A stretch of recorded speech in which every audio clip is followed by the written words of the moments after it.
Welcome to another episode of Touring the AFC South, the first episode of 2024. And we have a good one on this one. We have the Houston Texans, ESPN.com reporter, DJ Bien-Aime. What's going on, man? I'm doing good, man. Thank you for having me. Yes, sir. Yes, sir. We're going to talk about the Houston Texans as they head, host, I should say, the Indianapolis Colts this week, week 18.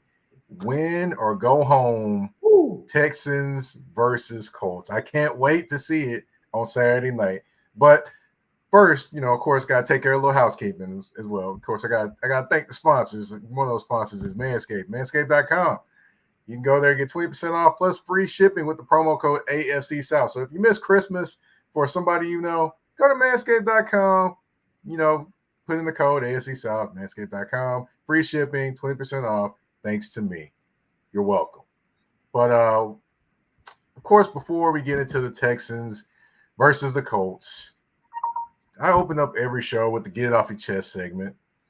And, of course, I had to pick something to talk about this week. And there was a particular owner that helped make it very, very easy. And also what I would say is, of course, in life, a little rain must fall. But in this case, in the Jaguars fans' case, a little drink fell on him. That would be for Mr. David Tepper, the owner of the Carolina Panthers. Now, if you didn't see it, here he goes right here. See him throwing the drink. Then he walks back from it. You see him walk back from it and throw the cup? Walks back from it, throws the cup, man. It's just wild to me that he really thought that he was going to just do that and just throw the cup and just walk away from it, like he just hit a home run and a walk-off home run or something with the cup. But to me, he got fined $300,000 by the NFL. What's that? Which is like chump change for him. Right. But this just speaks more to the disaster that has been his ownership of the Carolina Panthers right now. To me, I mean. You had Steve Wilkes to turn the team around, then you fire him. But before that, you hired Matt Rule. So, that didn't work out. Then you bring in then you let Steve Wilkes be the coach of the team. They're playing well. You decide you don't want to bring it back. Then you bring in Frank Reich, a former player on the Carolina Panthers. Doesn't really work out there. Now you're throwing drinks. And then also on the staff, you had Frank Reich bringing some of his guys, and then you had some of your guys you wanted in. So basically, you set up East Coast, West Coast beef within your own locker room before the season started. So just to me, it's just a calamity of errors as that ownership for David Tepper. And, man, it's got to get better somewhere for him. Somewhere, right? Yeah. Well, no time soon. that organization is in peril right now. When you got a bad owner, that makes everything harder, from drafting players, signing players, building right coaching staffs, stability, all of that. If your owner is bad, if you have a bad owner, I wouldn't even say bad. I would say because bad is when it comes to ownership, like there's a various amount of ways to describe bad, right? Like one thing might not be bad that another team does that's having two teams can be doing the same thing, but one team's bad, another team's good. We would say that's just bad ownership or whatever.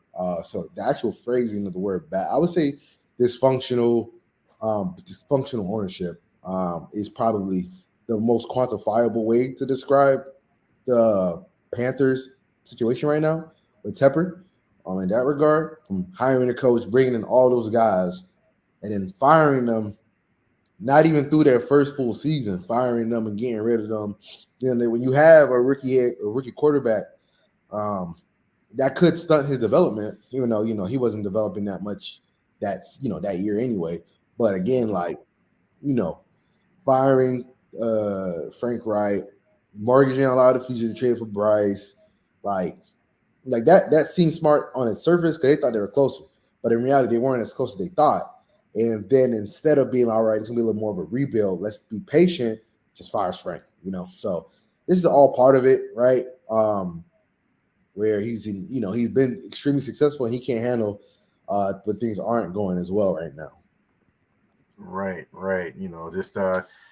if anything, people just the people around him just take the drinks away from him. Just take all the liquids away from him, so he can't throw anything.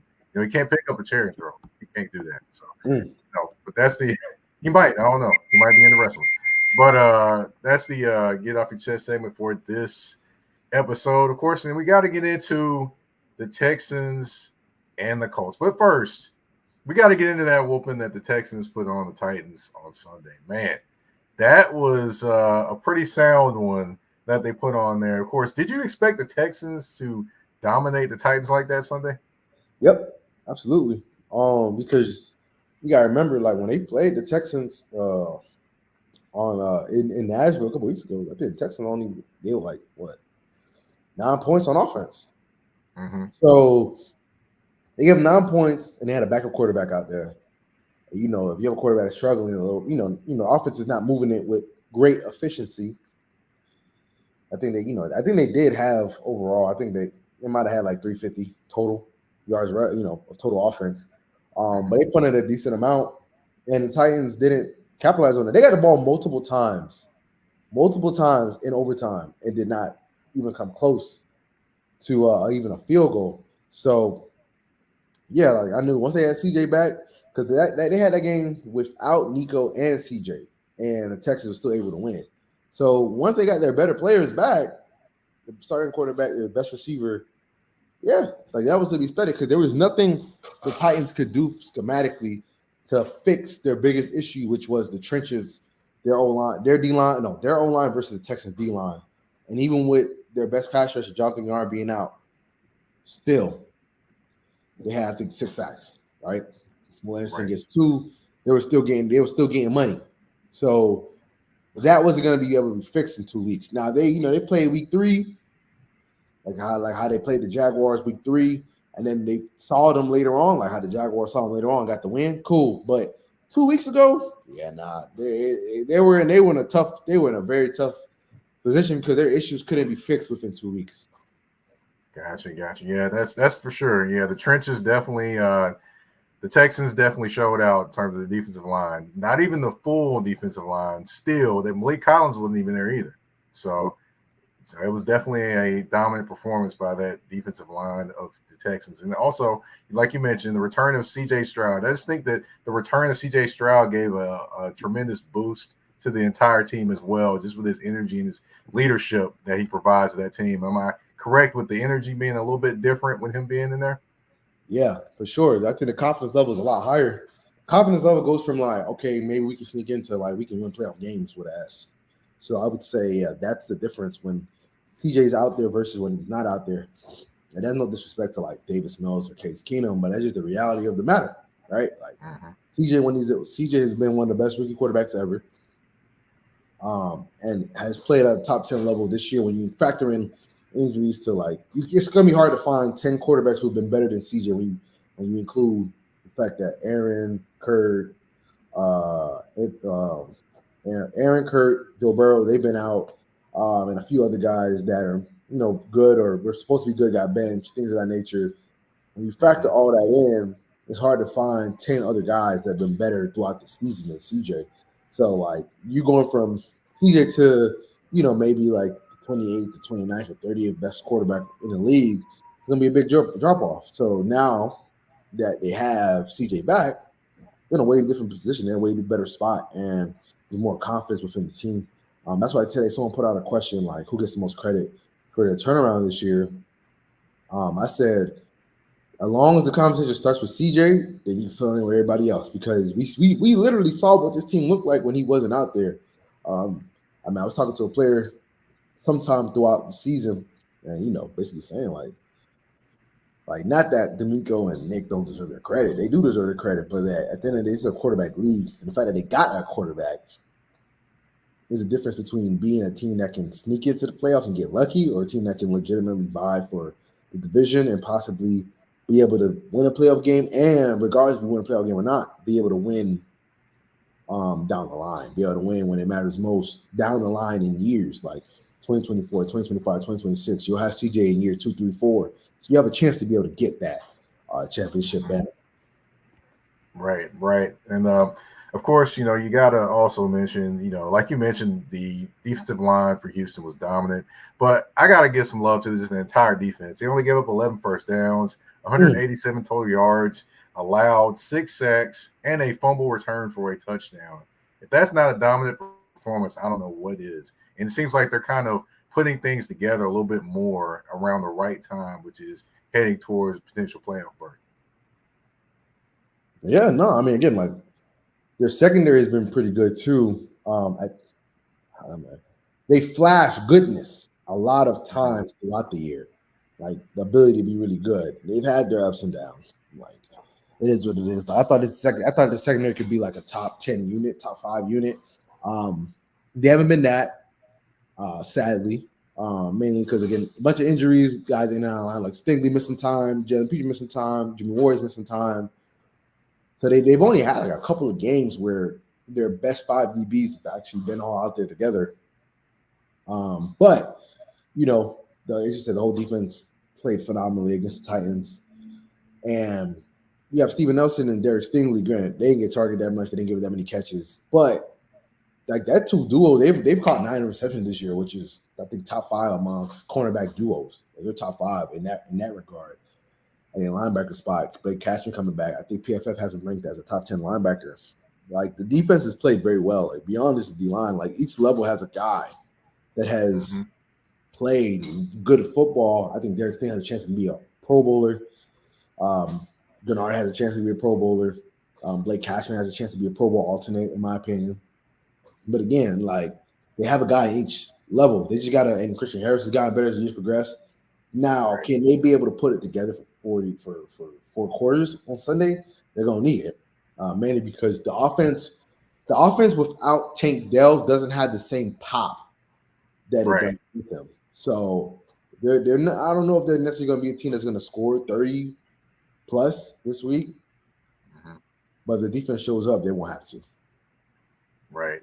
Now, before we get into the matchup of the Colts and the Texans, which we are going to get into, I do want to talk about the rookies, which, I'm talking about 2 rookies. That would be DeMeco Ryans, the rookie head coach, and that would be CJ Stroud, the rookie quarterback. Now, we're going to start with DeMeco Ryans. Now, when he took this job, there were some that were saying, no, you don't want to go there to Houston. You saw what happened to the last 2 African-American head coaches in Houston. Now you are going there. No, you don't want to do that. But instead, he's gone there and he's established a culture and he's turned things around there. So, since you're there on the ground kind of seeing all this, what kind of things has he kind of done to kind of establish the culture there so quickly? I would say like he's big on like swarming. Like he's like, we're going to be a swarm defense in that regard. He's big on energy.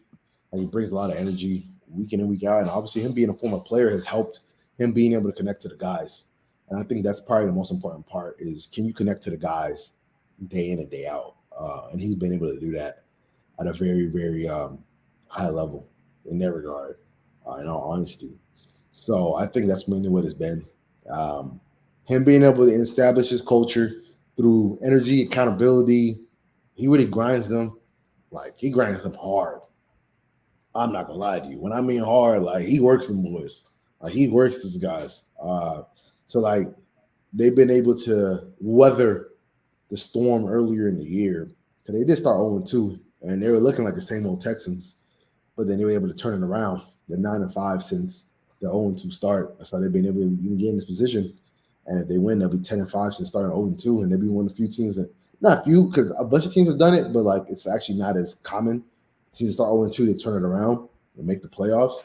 But yeah, so I would say it's a culmination of those things in that regard where they've been able to DeMeco has been able to bestow his toughness mindset, swarm, energy, and just little stuff like leadership and being able to connect with players and like when players have issues that they have going on in their life or with the team or not being able to go directly to meet DeMeco and be able to connect with him and talk to him, and he has a good ability to pour energy and pour positivity into some guys. Like he understands the psychological aspect pretty well. Okay. Yeah, it seems like definitely a former player is going to understand, especially when you have multiple things going on at one time during a season while you're trying to focus on football and you got family and all those different things going on at the same time. So he can definitely, relate there. But going over to CJ Stroud, um, I just find it amazing that he's become a leader of this team so quickly. A lot of times with a rookie quarterback, you don't see a rookie quarterback step in and be the forefront guy that's leading your team. But he's done that. What kind of things has he done to kind of establish himself as the guy, the leader of this team? He is. He knows how to connect with the guys, right? I think you kind of you didn't mention this, but you kind of touched on it, right? You mentioned like DeMeco, third straight black coach, things of that nature in Houston, da da da da da. And how like that might not have been a good spot for him, blah blah blah blah. But I do think that with CJ, like as a black quarterback, he's been able to he can really really connect with the guys on the team. NFL is predominantly black, so the majority of locker rooms you walk into are going to be filled with black players, and he's done a phenomenal job. Like he's really been able to connect because not every black quarterback can do that, right? Like obviously like Right. Lamar was able to do that, Cam, da da da da. But like he's able to really connect with his guys, and it's easier for him to connect with his guys because he can speak a lot of the same languages a lot of these guys speak. And then with some of the non-black players, he's able to still find a way to connect with those guys. Like the Dalton, like he used to have Dalton Schultz come over to his crib and watch movies with him. I remember, I wrote in one of my stories that one time Austin Deculus, he's a practice squad guy. I think he's with the Jets now, but he was with the Texans at one point before the Jets poached him. But I remember his first preseason game, Austin is he's getting beat like a drum. He played bad. And he gave up a sack like early. I see that, tackle, da da da da. And Austin went to say, my bad. He's like, no, you good, bro. Like, no, you good, bro. You a hell of a player. Like, you got this. Like, you going. He says, that's on me. I gotta make that guy miss. Right? So, like, it's little things like that where he's able to connect with the guys. And he's truly one of the guys. Obviously, when he's at the podium, like he can know when to turn it on, turn it off. Because obviously, when you're in the game, like you can't be the rah-rah, all amped up type of guy at quarterback because, like, you don't necessarily want your head coach to be like that because you're not gonna be able to make sound decisions. But he's able to like turn it on, turn it off. But he's been able, as I said, like his biggest trait is being able to connect with guys across the board, with black players, non-black players, guys from all over the place, whether they're from Oregon, whether they're from New York, because he's an LA guy. And he's been able to, it already matter. He's been able to connect with everybody. Florida, no matter what school you went to, what league you're in. That, and he talked a lot about the best teams have been the closest team, and that's what they look like right now. And a lot of that's because of him. Yeah, definitely. One thing he's definitely been able to overcome is his best target is from Michigan and he's from Ohio State. He's been able to overcome that too. But we're going to talk Colts versus Texans. We're going to do that right after this commercial break on Touring the AFC South with your host, Mike Patton. A shift. A shift is something that happens and changes the dynamics. And that's what happened when Garrett Logistics was born. After 10 years as a sales pro in the logistics world of sporting goods, John Garrett decided to pivot to the world of freight and start a brokerage. So you're saying to yourself, why trust Garrett Logistics? Well, Garrett Logistics helps shippers improve overall workflow, along with increased on-time pickup and delivery percentages. Last-minute loads, multi-drop pickups, and more are part of the services with Garrett Logistics. They're available Monday through Friday, 7 a.m. to 6 p.m., and Saturday, 8 a.m. to 12 p.m., all times Central Standard Time. So give them a ring at 615-400-8484. That's 615-400-8484, or you can email them at john@garrettlogistics.co or visit their website at garrettlogistics.co. Garrett Logistics, where the motto is, it's not just freight to us, it's your business.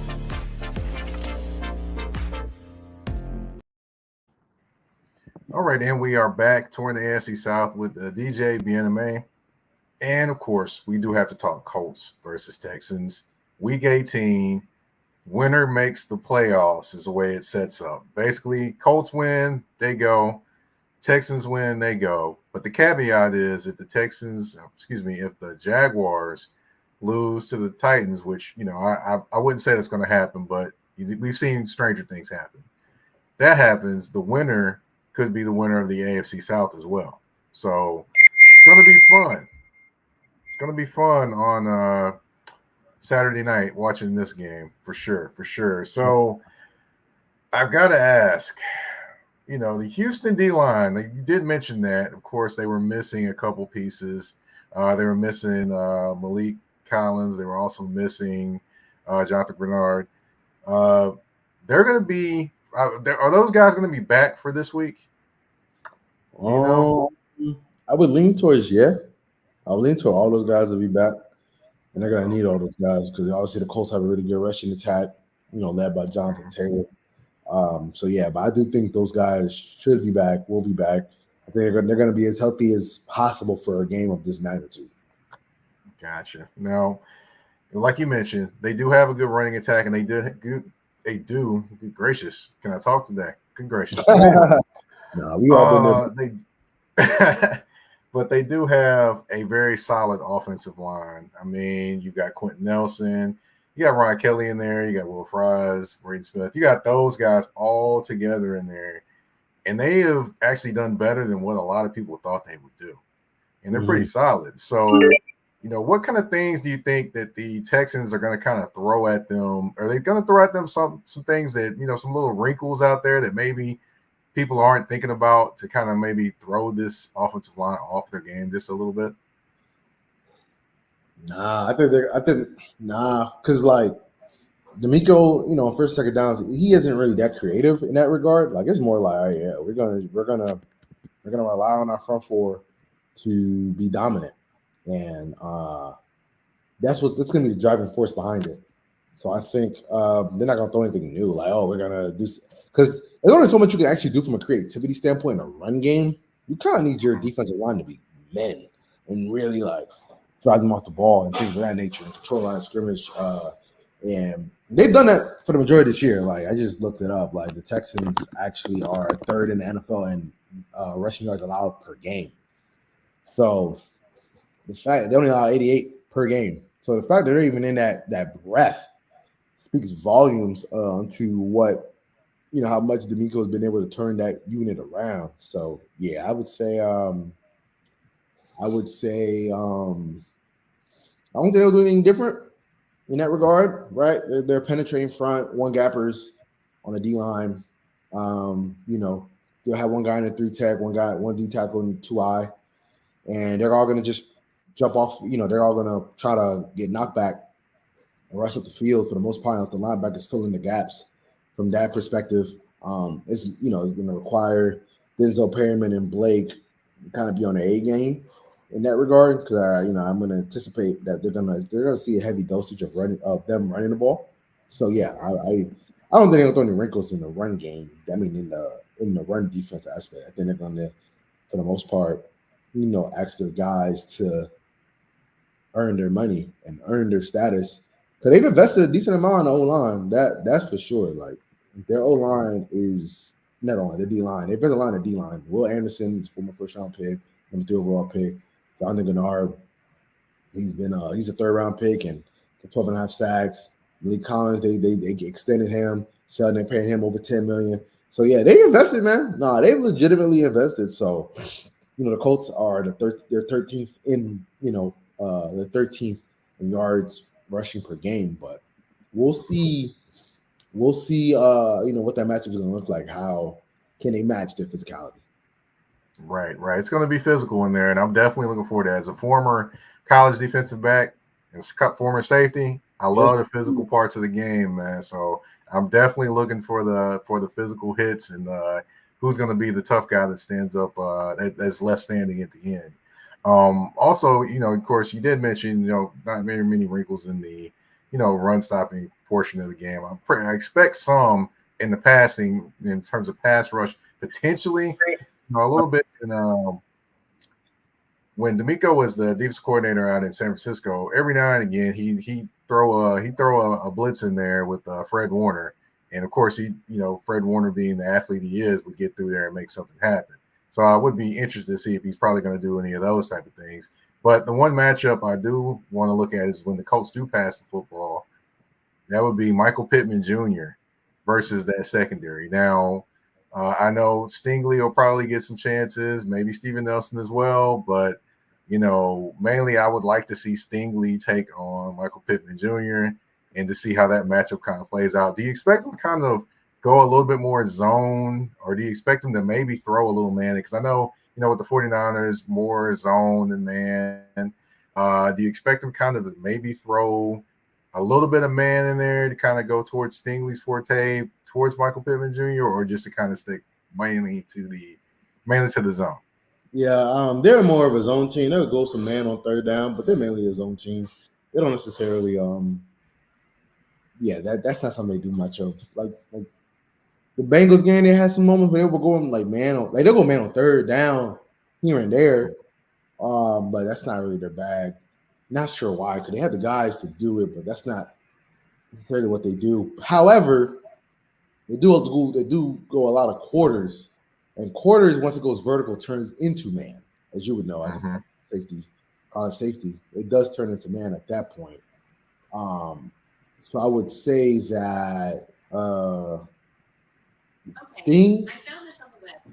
I don't know why Siri listening to me that hard. I would say Stingley and Steve, they're not going to travel. They don't do that. They don't do that at all. So I would say, Michael Pittman go get his chances against Sting, go get his chances against Steve. Last year against Steve, he scored on him, but that was more cover 3. Michael Pittman out route, and then Matt Ryan hit him, and then Pittman just turned inside, touchdown. But besides that, I don't really recall Steve getting cooked by Pittman outside of it, especially that last game. I know he played in that one. I don't remember getting cooked in that one that much. And then, Steve had Stingley. I don't remember Michael Pittman doing that much in the first game this year. I do remember, Stingley giving up a big completion, but that was to a tight end, and that's because he bit on the out route and hit they hit the corner route. They hit the corner on the tight end down the sideline, and that was a big game. But to me, if they get matched up though, that'd be interesting to watch from the past game because Steve and Stingley have been playing really good football. So really just curious to see what that's going to look like, right? Because the cliches of like how the game will go. Okay, how they going to third downs, and how I think the Texans will be able to stop the run. They've been doing it all year. I don't think they've allowed a single guy to rush over 100 yards. So, and I don't think that's gonna a single guy. Obviously, teams have hit over 100, and I don't think that's gonna change now. So, I am. It's gonna really come down to like who executes better on third downs, because that's always the money down. Right. And of course, we do have to talk about the Texans' offense versus the actual Indianapolis Colts defense, and they do have 2 linebackers that crave. They definitely have a lot of attention. Well, one of them especially. That would be Zaire Franklin and EJ Speed. They made basically Shaq Leonard expendable because of the plays they were making and the things they were doing. So how do you kind of account for them in the run game and the passing game, just being how kind of, how they just have a knack for making plays, both of them do? That's a good question. I would say, Zaire Franklin leads the league in tackles. I would say, that's a good question. I would say that, I'll just throw stuff out there. I would say that more than likely it's going to be a lot of conflict with the O-line in terms of the Texans O-line. Yeah. And that they're more than likely are going to have to, do, kind of like their, go out in pairs and kind of, go out the combo blocks, things like that. Yep. Maybe come down, just basically kind of change their sight in terms of where they're looking and where blocks are coming from. So that way you kind of distract them a little bit and kind of, keeping them off balance with the play calling, which Bobby Slowick has been excellent. And in some games at, kind of mixing in the different play calls and things that happen. not saying he's been that way every game, but he's Yeah, definitely been no, that for way. sure. Yeah, no, I would say he's gonna have to use some motion, things of that nature to, like, as you said, mess with their eyes. You know, if you're gonna, let's say you're gonna motion a receiver across the field to move, the will and linebacker, or maybe, if you have, let's say hypothetically, like they're in a like 11 personnel or whatever, and you motion over the slot corner, not slot, yeah, you motion over the slot receiver and the slot corner follows, and they say they're in zone.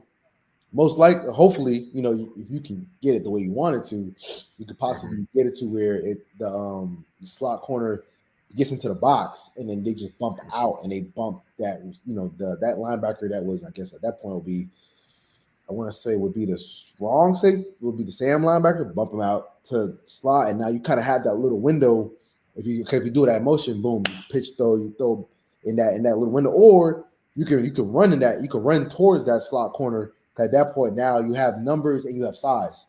So, just little things like that I could, see them trying to do throughout the year. They haven't been as heavy motion as like his other products, his other contemporaries from that Kyle Shanahan tree, like Mike McDaniels or Kyle Shanahan or even McVay, but they still do a decent amount of motion for sure. I definitely would say this would be the game they would love to have Tank Dell in, because they can move him around and do a few things. This would be the game, but of course he's not there. But they do have Nico Collins, and Nico Collins is going against a secondary that is not necessarily known to be great. No, this secondary, they've depended upon the sack by committee up front. The linebackers have been good, but you go Kenny Moore, you got Nick Cross out there playing safety now. Blackman's out for the rest of the season, and you got Juju Brent out there. He's doing his thing, but they're just not necessarily as strong back there. So I expect Nico Collins to go out there and make some plays. I mean, he is taller than anybody they got out there, and he has had a career year with CJ Stroud. So do you kind of expect him to go out and be a man on a mission in this game? I know I do. But do you kind of expect him to be a man on a mission in this game? Yeah, I mean, the last time he played the Colts, he had a $146, 1 touchdown, with a side of chicken wings and a bucket of fries last time. One thing, if Nico gets it going, he can go for. See, the thing is with Nico, it's either boom or it's bust. It's the only thing with Nico that for him to take the next step in being like that receiver that you put in the top 10, you can't have games where, I'm looking right now, right? Bucks game, 3 for 54. That's cool. Touchdown, that's smooth. Game before that, 4 for 30. Now, obviously, that's not cool. Game before that, 4 for 80. That's all right. That's smooth. Game before that, 3 for 39. That ain't cool. But then the game before that, you go 7 for 1. You go 7 for 160, 168, 2 touchdowns. Basically, you getting everything you got. You getting everything they can ask for. They ask for order of fries, barbecue sauce on the side. Chicken wings with a little bit of with a small burger. He gave you all that. Cook them up. But then you have other games where they're asking for, hey, I might need a number 5 with some salad on the side with a large drink. And you come out there with just some rotten candy and spoiled milk. You know what I mean? So like Nico got the talent to be like one of those top tier guys. He just has to like prevent the games where you're like, yo, where's Nico? You know what I mean? Right. Like there's games, like I ain't telling him he gotta be Tyreek Hill, obviously, but like there are games when Tyreek Hill doesn't play up to his standard, but you still know he's out there, right? Right. You know what I'm saying? Where there are games where you forget Nico is out there. So that'd be more of that in how I would categorize that. Obviously, like the game against the Browns, doing that 4 catches for 18 yards, 1 touchdown, but Case Keenum throwing the ball to him. So that,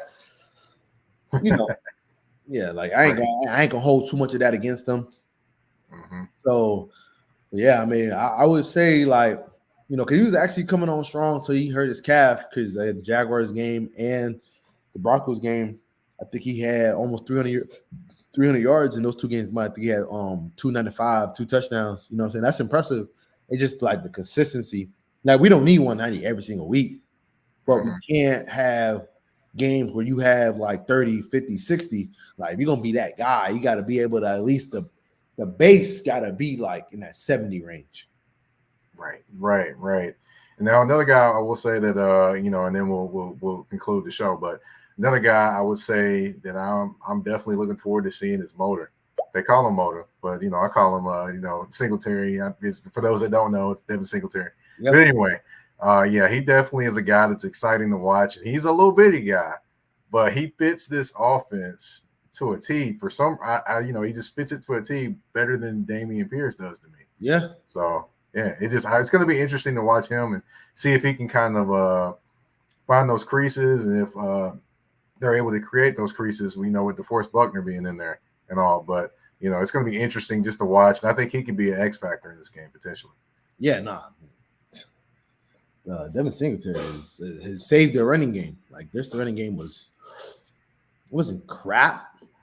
I'm being a word crap. It was not good. It was crap prior, but they got better. Once Devin started getting more carries, I think Devin just fits what they're asking a little bit more in terms from the zone running scheme. Even though like people have said like Dameon isn't a scheme fit, I wouldn't say that. In all honesty, I think the way he was running, I don't think any scheme would have worked. I just think he had to work on his patience a little bit. I think he was pressing a little bit. I think he was pressing this year. Because the difference between Dameon Pierce last year and Dameon Pierce this year was, like, at least last year, like, he started out very well, like, in that regard. So I think the confidence was building and things of that nature. And again, like, he's a rookie. I'm kind of more happy to be here, because, yes, the first game he only had 33 carries. He only had 33 yards, but the following week he had 69. The next week he had 80. The next week he had 131. They were 99, 99, 92. Then he had dipped, then he had 139, then he had 94. So, like, you were seeing, like, the steady progression and things like that. But this year, obviously, he started off rough, right? Like, first game, again, like, it was similar to the week 1 of 2022, 11 carries, 38 yards. But, that's whatever. But then the next week, it's 15 for 31. The next week is 14 for 31, right? So I think at that point, the pressing started to happen. Because the following week, he finally he did a little bit better, 24 for 81 against the Steelers. But then he got 20 carries again for 66 yards. You know what I mean? And at that point, like, it's for sure got to be in your head, like, dang, like, ain't nothing working. And I think the boiling point that you can see it boiling over was, I think it was the Saints game. He gets a carry, and he's trying to break through the tackles and whatnot. He finally breaks through it down in the red zone, and they called the play dead. And this man, like, he slams the ball. He's pissed, all that. I think he would have scored. But I think that was like a little bit of an insight to, like, where it was boiling over him. He was pressing, right? Because your reaction to be that lets me know that, okay, not that, you tripping for, like, reacting that way, because that's normal. But, like now you feel the opportunity start to slip away, but you're pressing a little bit, right? Like, you're pressing, like, you might think the time running out or whatever in that regard, but, like, he was pressing. And that was a reaction to somebody that is pressing, where they slam the ball down, because there's plenty of time when plays get blown dead, even when you might be able to score, but that demonstrative reaction let me know that he's pressing. And, since then, he hasn't been able to really, do that much since then. Again, like, the most he's ever had in a single game since that week 6 game, obviously he had an ankle injury, was 46. And again, like, when he had ankles, he missed 3 weeks. Then Singletary was going crazy. Like, he rushed for over 100 yards in back-to-back game. He had one game where he had like $150 career high, against the Bengals. So, it's human nature and things of that nature, sadly. But he had some success against the Broncos. But again, this has been Devin Singletary led offense, and Devin Singletary has taken full advantage of his opportunities. Definitely has. I just remember him being in Buffalo, and people were talking about he wasn't a fit for the run game. But the thing I looked at in Buffalo was they had to make a mental change more than the actual change in the offensive lineman, because now they're focused on the running game. But that whole entire time, they've been, the offensive line hasn't necessarily been focused on that. They've been like, oh, well, we got to get this pass blocking in, and then Josh is going to do whatever. But now the mode has changed. But of course, we've reached the end of the show, but that isn't the end of the show, though. We do have a game. We got 5 questions, 2 answers, and 1 choice. Are you ready? As ready as ever be. All right. The first one I do got 3, though. I got three answers for you. Got Trick Daddy, Rick Ross, or Trina. Which one are you going to say is most Miami to you? Why would I say Trina? That's crazy. I can never. I mean, I'm Trina a stud for sure, but I'm always gonna Rick Ross. Easy. Okay. Easy. All right. Easy, Rick Ross, easily. All right. Now, I know you covered the Houston Texans, so we're going to say this. Bun B or Paul Wall? Which one do you think is the bigger Texans fan? Oh, I'm let you know right now. I don't even be. Like, when people talk about like Houston rappers, because they always talk about like the old head, like Bun B or Paul Wall or whatever. I'm like, bro, I'm 29 years old. Like, I don't know who these folks are. Like I've heard them, but I'm not like, when I was growing up, I wasn't like, oh, I gotta throw on that Bun B or that Paul Wall. What? Nah, I'm throwing on that Red Ross. You feel me? But like, if I was gonna listen to like a regional guy, like a guy that's more regional based, it's always gonna be a Florida guy. If I go listen to somebody that was outside of Florida, it had to be like a star. Like I grew up on listening to Lil Wayne, T.I., Future, Kendrick, J. Cole a little bit. I go through my ups and downs. J. Cole sometimes I think he's great, sometimes I think he whack. But like I was still listening to him, you know what I mean? Like those type of guys, like I wasn't even that big of it, to be honest. I know he's great, whatever, but he didn't go compensate, whatever. I don't care. Right, music. But I didn't listen to Jay-Z like that, like growing up. Like Jay-Z ain't really moved me like that. Still don't. Like, but I understand like what his accomplishments are, how great he is, But like he ain't moved me. And I ain't listened to him growing up. Obviously I listen to more like Jeezy, Lil Wayne, Ross, But when people bring up to me like Bun B, Paul, I'm like, okay, like I guess, but nah. So who's the bigger Texans fan? I have no idea. I would say Bun B though. I'll probably say Bun B. Put a gun in my head. I'll say Bun B. Got you. Now I will say though, I do like a rapper that is from Houston though. That is Toby Nwiwe. Big Toby Nwiwe guy. Who? I had to say I have to hook you up on that one. I have to hook you up on that one. I don't know, brother. Yeah, Toby's nice, man. Toby's nice. But go to the next one. See, 100 meters or 200 meters? Which one did you enjoy the most? The 100, because the 100, 200, I always ran out of gas. I always got tired. With that one. So I always say the 100. 100 easy. That's what people show up for. Like the 100, you can unequivocally say I'm you the fastest guy that day. Correct? You could run because let's say like you're getting the heat, fastest time 10.3, you run that, but then you go to 20, you run like 21, like 3 or whatever, and like somebody else run like 20.5 or something. Like you can say like, oh, yeah, you beat me, but my top end better. I just got to figure out how to hold it. So even that person that beat you in the 200 knows if you can figure out how to hold it, he gonna be in a dogfight. So I would easily say I prefer the 100 without question. And I never ran the 100 as much. I always ran the 400, man. That was one of the roughest ones right there. Yeah, the 400 is for purebred men. Like you got to be a man. That's a man's race. Yeah. In fact, I was a boy. Man, look, hey, I didn't even want to run the 400. They were just like, hey, this is what you gonna run. I was like, oh, okay. Yeah. But I ran it, but man, that last 100, it felt like you running on stumps, man. Yeah, no, like your feet just numb, man. It felt like death is near. Right. Now I got a quarterback question for you. And both of these quarterbacks are, either people love them or hate them.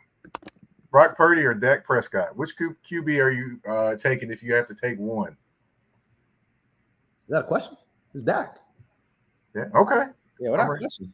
Like I think Brock's very good, but like I think Dak is a phenomenal quarterback. I think like Dak are like a top 5 this year. The only guys that have been better than him is Lamar, Mahomes, Lamar. It depends how you want to view Mahomes because Mahomes, obviously the statistics aren't there, but like it's very clear. We watch like he's been let down by his receivers, the aging Travis Kelce, but obviously Josh, and I put Dak right in that top 5. Stafford in that conversation for top 5. I think Brock's really good. I think put Brock in like that top 6-ish range or whatnot in terms of like because I'm big on like production.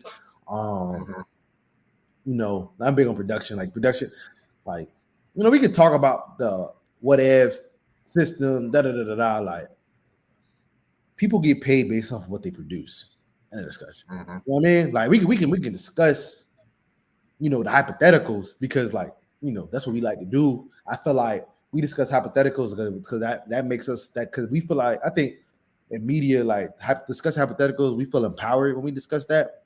But like in reality, like because we want to feel important, we feel like our opinion matter and things like that. And if you're producing, you're producing. If you're not producing, then that's that. You know what I mean? Like that's why I'm not that big of like a Justin Fields fan because like, I don't think he sees the game well enough to be like a franchise top 10 type of quarterback where you year in year out you can consistently expect to be in the hunt for your division. I just don't get that vibe with I don't get that vibe with Justin Fields in all honesty. But like people love him because he has all these physical traits and he can make these wild plays. And ain't nothing wrong with that, But at the end of the day, like, I'm not here to try to find a guy that I would enjoy playing with on Madden. I'm here to find guys that produce at a high level. Okay. All right. Now I'm going to give you 2 cities, 2 AFC South cities. Nashville or Indianapolis? Which one do you like to visit more? So I haven't been out in Nashville much. I've been out obviously more in Indianapolis. But I would probably lean more towards Nashville regardless. The vibe just feels better in Nashville in terms of like if I want to go out, where like I've been to the majority of the spots in Indianapolis. It's basically prime, and then that's that. So yeah, I'm gonna for sure go to Nashville easily. All right. Yeah, that dude got you got Fifth and Broad down there. It's got the National Museum of African American Music there. Just in Nashville. You also got TSU, Fisk, and Meharry are all on Jefferson Street, and you got the Jefferson Street Sound Museum too. That kind of breaks down before the interstate split up Jefferson Street. Yeah, breaks all that down too. So it's a couple spots, man. Just figured I'd throw that at you. Yeah, I won't be back in Nashville till next year though. I mean, I won't be back in Nashville till the Texans play in Nashville, but for sure though, when I come in town, I'll hit you up for some of those spots. But in terms, if I had to pick which one, I'm gonna just pull up to. I mean, they both far down the list on like terms of cities. I'm gonna just say that. Cause I did come to Nashville one time with my sister and my niece and her husband and some of her sisters. I guess in my sister by my stepsisters, whatever, and brothers and whatnot. But it was cool. But I mean, I heard I guess the spot we was at had a lot of like country music, and country music not for me. I hear you. I understand. Hey, I live in Nashville, but it don't mean I like country music. Ooh, yeah. A lot of us that don't. Yes. But yeah, that's 5 questions, 2 answers, and 1 choice. You're off the hot seat. I want to thank you for coming on the show, giving us a lot of knowledge and insight about the Texans versus the Colts this Saturday night, prime time. Everyone's going to be watching. If you can, tell everyone where they can find you, where they can find your work and what all you're working on up next. Yeah, now you find my work on ESPN.com, Houston Texans blog, or just find me on Twitter for the most part. That's where I be. I don't be on IG like that. I mean, to be honest, I hate Twitter, but I gotta use it for work. So if you want to find me, that's where you can find me. All right. Now, of course, you can find me on the artist formerly known as Twitter at Mike Patton 82. That's MikePatton 82. You can also find me on Instagram and Threads at that's THA, not THE, _general_MP. And you can also find Touring the AFC South on YouTube, as well as all your listening platforms like Spotify, Apple Podcasts, Google Podcasts, iHeartRadio, Amazon Music, you name it, we are there. I want to thank you again for coming on the show. Thank everyone for tuning in to Touring the AFC South with your host, Mike Patton. We're out.